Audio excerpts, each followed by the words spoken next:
অনুষ্ঠান। আমি যদিও মনে করি এটা একটা বিদায়ের আনুষ্ঠানিকতা মাত্র, কারণ দিদিকে মন থেকে বিদায় দেওয়া বা বিদায় নেওয়া কোনোটাই সম্ভব নয়। তাই আজকে আমি আমার লেখা একটি ছোট্ট কবিতা দিদির উদ্দেশ্যে উৎসর্গ করলাম।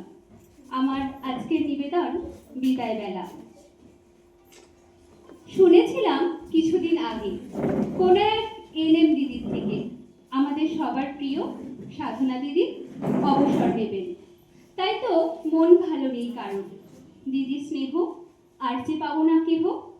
হয়তো যাতায়াতের পথে কোথাও দেখা হলেও হতে পারে, কিন্তু প্রতি মাসে সালার আরএজের এই মিটিং হলে কোনো মিটিং, ওয়েলকাম বা ফেয়ারওয়েল অনুষ্ঠানে দিদির সাথে আর হবে না দেখা। পাবো না দিদির স্নেহ মাখা বকা।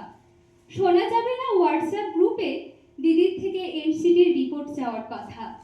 দিদি তুমি চিরসবুজ, নানান গুণে গুণী, হাতের কাজ বা সেলাই ফোড় নেই যে তোমার ঝুড়ি।